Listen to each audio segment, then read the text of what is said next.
C'est déjà l'avant-dernier numéro de votre émission, mesdames et messieurs, le meilleur réveil. Merci donc d'être toujours au rendez-vous de cette émission matinale. Tout de suite, les différentes rubriques de cette émission. Mesdames et messieurs, merci donc de nous accueillir chez vous et de préférer Guérit TV Monde et Guérit Radio. On se retrouve tout de suite. Vous organisez un mariage, un anniversaire, un baptême, un séminaire, un spectacle, un meeting politique ou tout autre événement, Guérit TV Monde vous propose un service de sonorisation professionnelle de meilleure qualité. Pour plus d'informations, contactez-nous au +229 91 19 10 10. Guérit TV Monde, le leader des Web TV.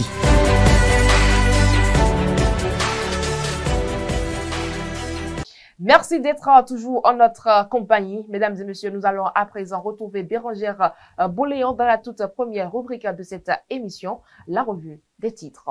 Bérangère Boléan, bien le bonjour. Bonjour à vous, Latifat Korenou. Bonjour, chers internautes de Guérit TV Monde. Alors, nous démarrons la revue des titres de ce 9 avril 2025 par le quotidien Maison La Guérite. Bien sûr, Latifat Korenou, nous ouvrons la une de ce matin par le quotidien Maison La Guérite qui titre en sa manchette « Construction de l'hôtel de ville de Porto Novo, le gouvernement marque son accord. Talon à l'écoute des autorités de la municipalité. » L'appel de Wabi Amadani il y a quelques semaines sur Guérit Radio par rapport à ce grand projet.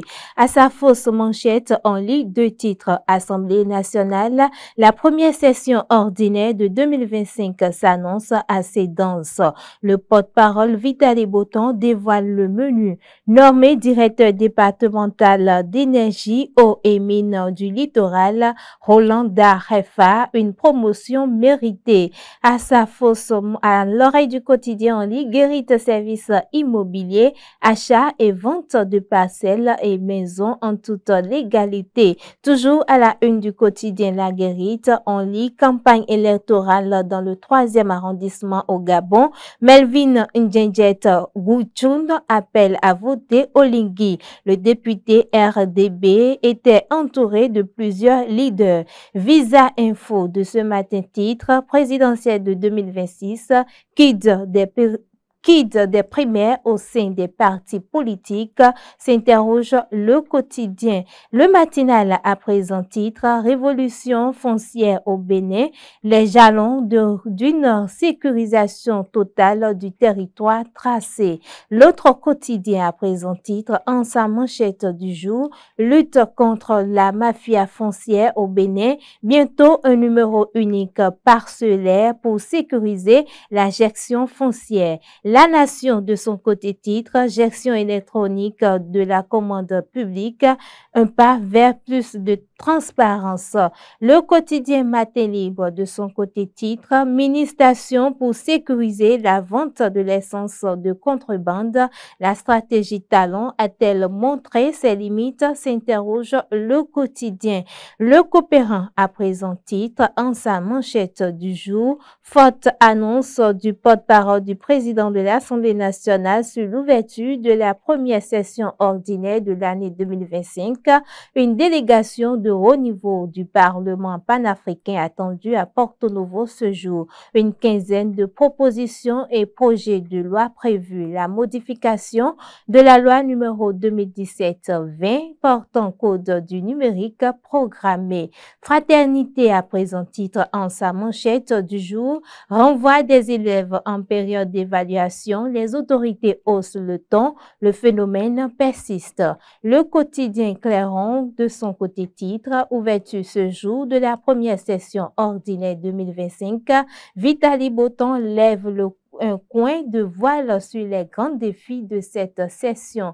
Et on boucle la une de ce jour, mesdames et messieurs, par le quotidien Maison La Guérite qui titre en sa manchette « Construction de l'hôtel de ville de Porto Novo, le gouvernement marque son accord.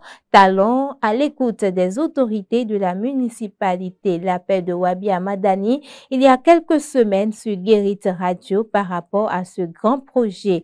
À l'oreille du quotidien, mesdames et et messieurs, on lit Guérit services immobiliers, achat et vente de parcelles et maisons en toute légalité. À sa fausse manchette, on lit 2 titres. Assemblée nationale, la première session ordinaire de 2025 s'annonce assez dense.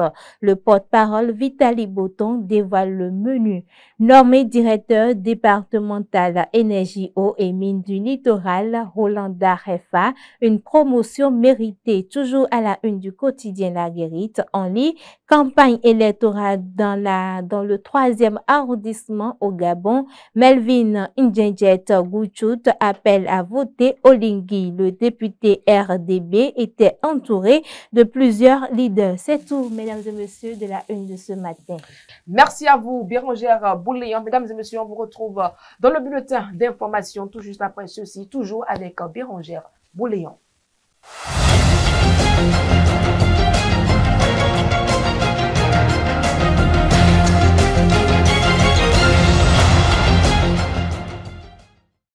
Chers internautes, bienvenue dans ce bulletin d'information. La première session ordinaire de l'année 2025 de l'Assemblée nationale s'est ouverte ce jour, jeudi 10 avril, au Palais des gouverneurs de Porto Novo. Ceci conformément aux dispositions de l'article 87 de la Constitution et de l'article 4 du règlement intérieur de l'Assemblée nationale. Cette session placée sous le sceau du rayonnement de notre diplomatie parlementaire a été ouverte en présence d'une délégation du Parlement panafricain. Suivez le compte rendu.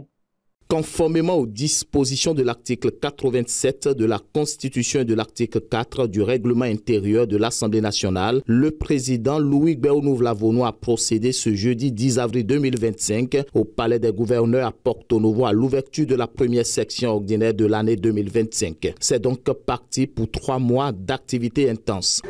Pour la session qui s'ouvre ce jour, et comme l'indique le projet d'ordre du jour que vous connaissez, une vingtaine de dossiers sont déjà en étude au niveau des commissions permanentes et qui seront respectivement soumis à l'examen et à l'adoption de la plénière dès que possible. D'autres s'y adopteront, comme vous constatez, au Conseil des publics d'hier. Le dossier continue d'être envoyé au Parlement. Donc, ce n'est pas une liste exhaustive. Au cours de cette première session ordinaire au titre de l'année 2025, l'Assemblée nationale a l'ainsi honneur d'accueillir une délégation de haut niveau du Parlement panafricain, conduite en personne par son président, le sénateur Fortune Zéphania Charoubira. Une présence distinguée qui témoigne de l'estime dont jouit l'institution au sein des instances parlementaires continentales, mais aussi l'engagement partagé pour une Afrique unie, démocratique et résolument tournée vers le progrès.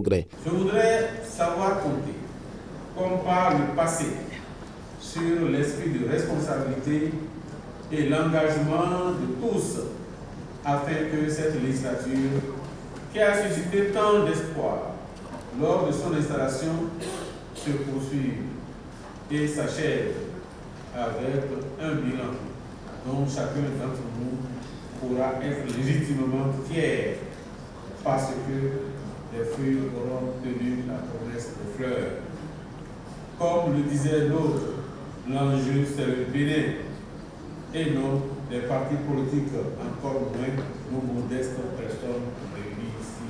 Alors que le pays se prépare aux échéances électorales dans quelques mois, le président de l'Assemblée nationale, Louis Gbéonouv-Lavono, a insisté dans son discours à la culture de paix et de cohésion nationale. Le chef du Parlement appelle le peuple béninois à se concentrer sur l'essentiel pour maintenir la paix.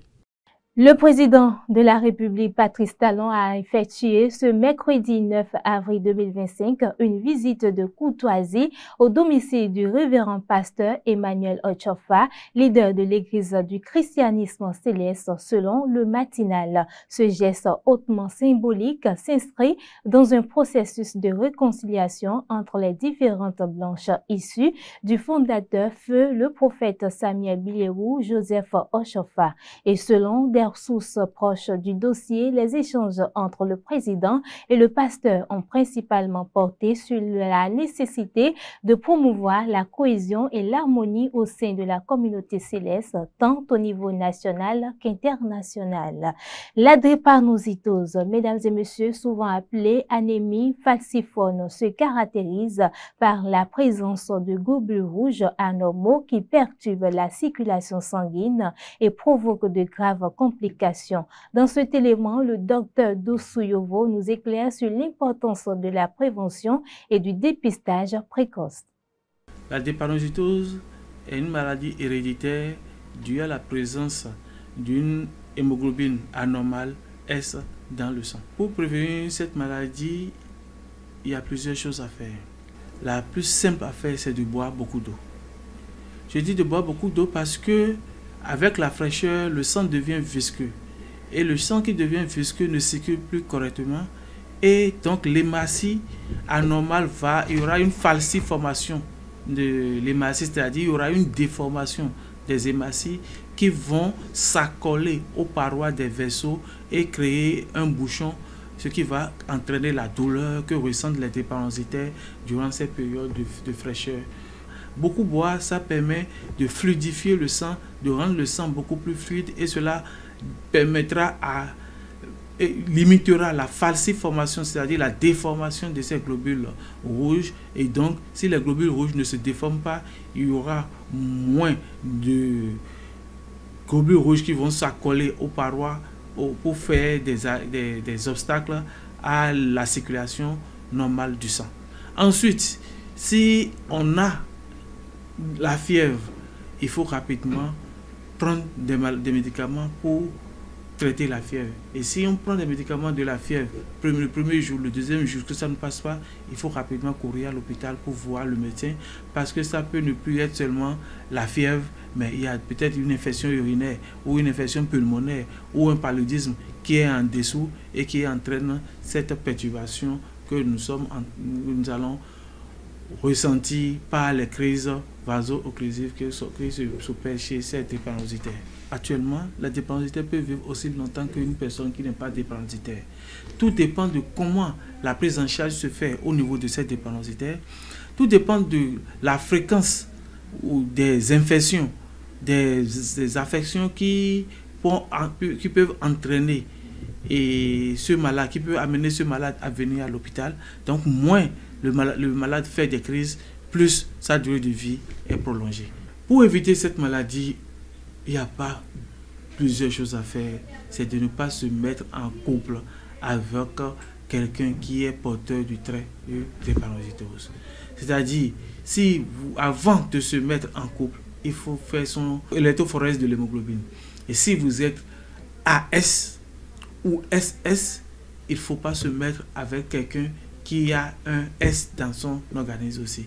Il faut privilégier quelqu'un qui est homozygote AA, c'est-à-dire celui qui n'a pas du tout de trait de la maladie dans son organisme. Mais si vous êtes AS et que vous vous mettez avec quelqu'un qui est aussi AS, vous avez 25% de chance de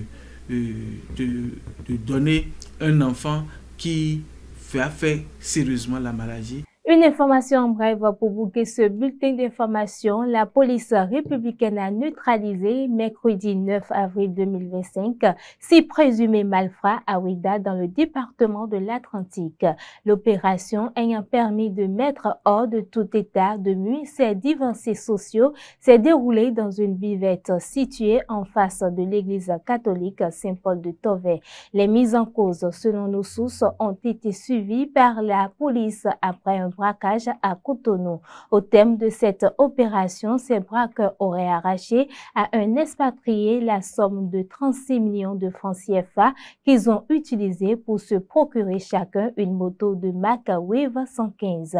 Après l'achat de ces motos, les malfrats sont allés dans la buvette en face de l'église pour se rafraîchir. Ils en étaient là quand la police a fait irruption sur les lieux et les a neutralisé. Un civil qui n'a pas respecté les instructions de la police et qui se serait entêté a également reçu une balle et fut mortellement atteint, portant le nombre de victimes à 7. Les corps des victimes sont déposés à la morgue. C'est tout pour ce bulletin d'information, mesdames et messieurs. Merci à vous, Bérangère Boléon. On se donne donc rendez-vous demain dans un autre numéro de cette émission matinale. Mesdames et messieurs, nous allons à présent passer à la météo.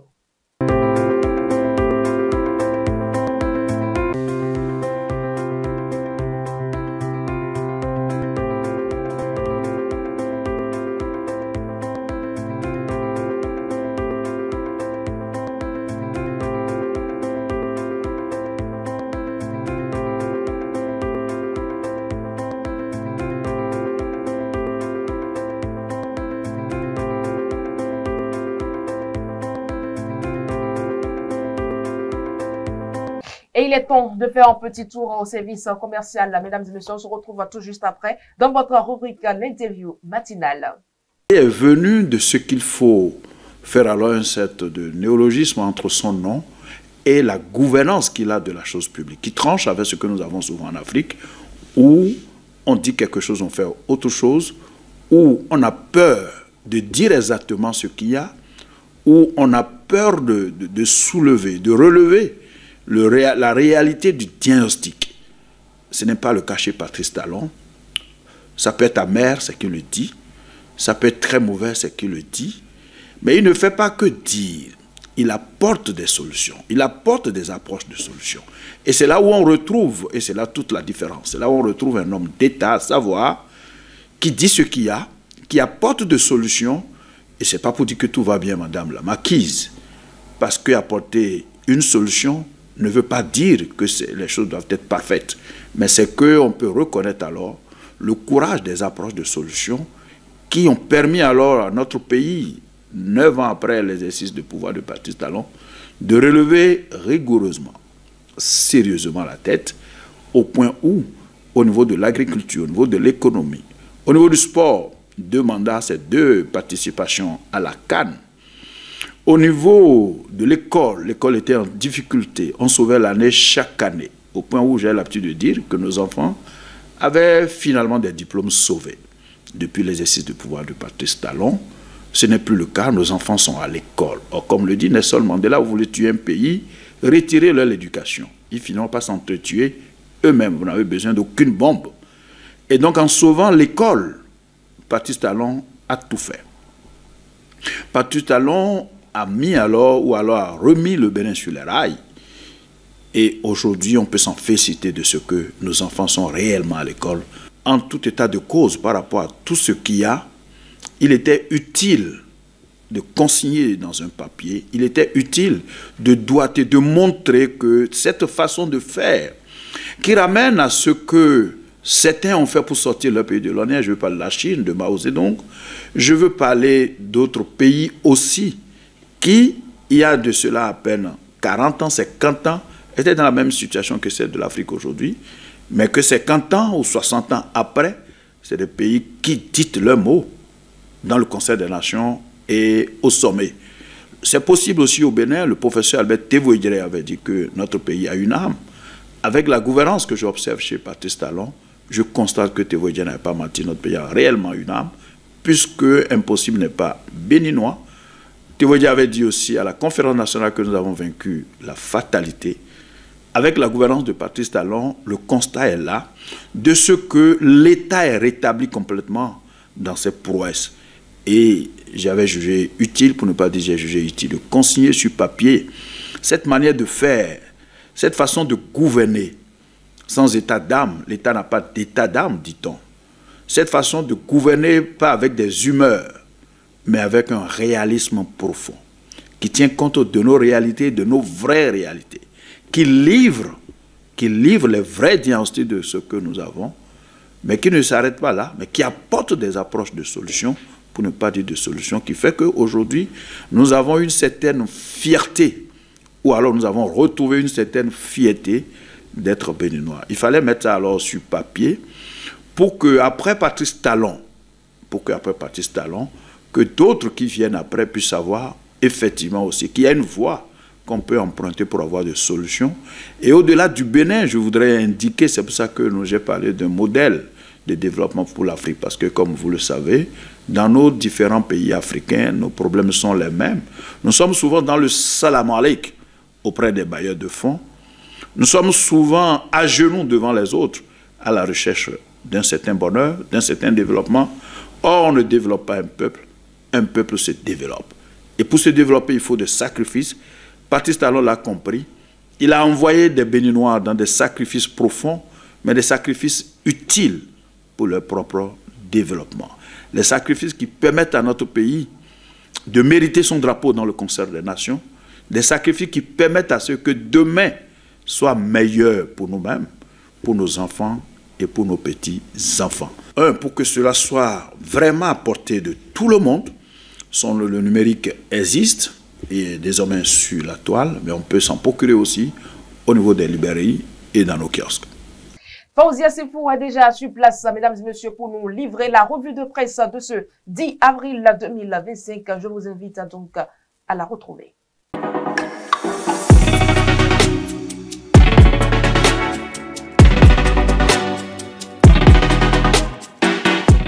La revue de presse, bonjour. La réponse favorable du président Patrice Talon aux doléances des autorités de la municipalité nourrit la manchette de votre quotidien La Guérite de ce 10 avril 2025. Ainsi, le Canard d'Akonaboué affiche en sa manchette « Construction de l'hôtel de ville de Porte-Novo ». Le gouvernement marque son accord. Talon à l'écoute des autorités de la municipalité. En détail, on retient que selon le communiqué du Conseil des ministres, l'infrastructure est composée d'un bâtiment R+3 qui sera érigé sur une superficie bâtie de 6567 m² avec des annexes couvrant une superficie bâtie de 3026 m². De façon détaillée, le plan comprend des locaux techniques, des parkings externes et internes, des abris pour les conducteurs de véhicules, un bloc à usage de cantine, des voiries et réseaux divers. Tout ceci ceinturé par une clôture avec des guérites aux entrées. Cette importante décision du gouvernement prise en faveur du développement de la capitale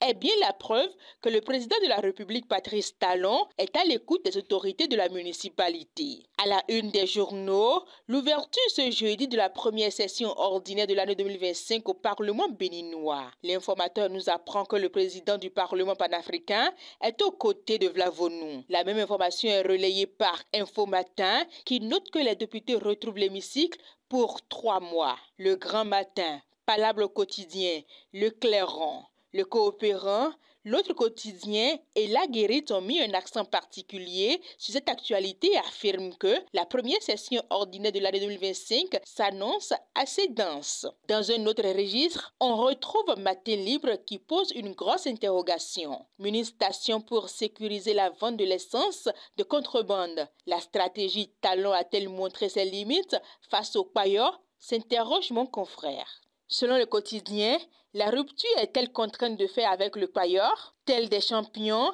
les mini-stations poussent et sont susceptibles dans plusieurs angles de rue dans la ville de Cotonou. Tandis que beaucoup y voient un assaut final contre l'essence de contrebande, ce n'est malheureusement pas le cas, car la vision serait plutôt de contribuer à sécuriser la vente de l'essence de contrebande. Et la mise à disposition des mini-stations pour sécuriser la vente de l'essence de contrebande laisse perplexe quant à l'efficacité de la stratégie Talon de lutte contre ce commerce jugé dangereux et menaçant les vies humaines. En note éducative, Fraternité nous placade en manchette, renvoie des élèves en période d'évaluation. Les autorités haussent le ton. Le phénomène persiste. Selon le quotidien de Ménotin, le renvoi des élèves pour les frais de scolarité, surtout pendant les périodes de devoirs ou d'examen, s'est accentué au fil des années. Malgré les mesures prises par le gouvernement pour interdire ces manœuvres, les acteurs peinent à s'y conformer. De l'administration aux parents en passant par les élèves eux-mêmes, les avis divergent. Les parutions du jour évoquent également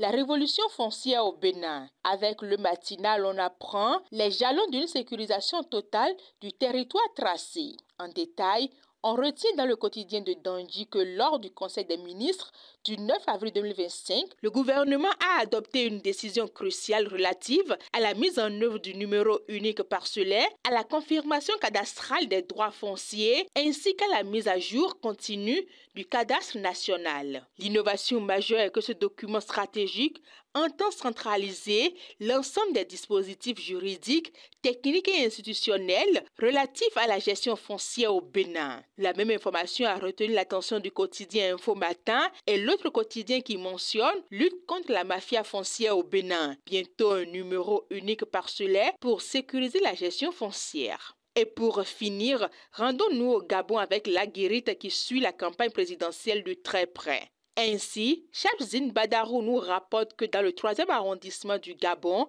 Melvin Ganjou appelle à voter au Ligui. L'auteur de l'article nous relate que le 3e arrondissement de Libreville a vibré au rythme de la campagne électorale mercredi 9 avril 2025, meeting politique de grande envergure tenu à Montagne-Sainte. À l'initiative de Melvin Ganjou, député du Rassemblement des bâtisseurs, cette rencontre s'inscrivait dans le cadre du soutien actif à la candidature du général Brice Clotaire Oligui Nguema. Fin de cette revue de presse. À bientôt.